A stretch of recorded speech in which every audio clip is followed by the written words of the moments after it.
ভালো জিনিসটা আল্লাহ রাস্তায় দান করতে হবে, ভালোটা। আমরা অনেকে যেটা করি, সবচেয়ে খারাপটা দান করি। ফর এন এক্সাম্পল, আমের বাগান আছে আপনার, তো আপনি ভাবলেন যে কিছু গরিবদেরকে দান করবেন। তো যেটা করে আমাদের দেশে সবচেয়ে পচা যেগুলো, ওইটার একটা বস্তা করে।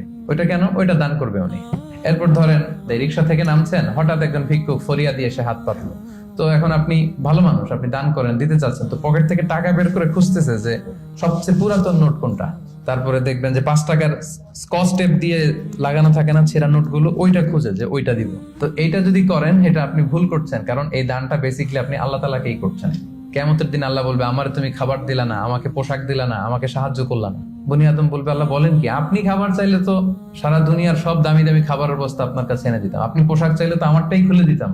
আল্লাহ বলতেন, ওই যে অসহায়, পীড়িত, দুস্থ, সুবিধা বঞ্চিত মানুষগুলোকে খাওয়ালে আমাকে খাওয়ানো হতো, তাদেরকে পড়ালে আমাকে পড়ানো হতো। তো এই যে আপনি ছিঁড়ার নোটটা যে গরিবের হাতে দিলেন, আসলে ওইটা আল্লাহরে দিয়েছেন আপনি, এটা কখনোই করবেন না। আল্লাহ তাআলা বলছেন, ওয়ালা তায়াম্মামুল খাবিসা মিনহু তুনফিকুন, খারাপটা আল্লাহরে দিও না, আল্লাহর রাস্তায় ভালোটা দিবে। সবচেয়ে ভালোটা যদি আপনি আল্লাহর রাস্তায় দিতে না পারেন, তাহলে আপনি তো ইমানদারি হতে পারলেন না। তাই আমরা ভালোটা দিব খুঁজে খুঁজে। আপনি আম বাগানের মালিক, আপনি সবচেয়ে টসটসে পাকা এক বস্তা আম আপনি কালেক্ট করবেন, যে এটা আপনি দান করবেন। ধরেন যে 10 টাকার কচকচে নোট নিয়ে আপনি সবসময় ঘুরলেন এবং এটা প্ল্যান করলেন যে যখন দিব, এই চকচকে 5 টাকার নোটটা দিব, কারণ আল্লাহ বলেছেন সবচেয়ে ভালোটা আমার রাস্তায় দাও। তো এই অভ্যেসটাকে আমরা একটু করতে পারবো ইনশাআল্লাহ।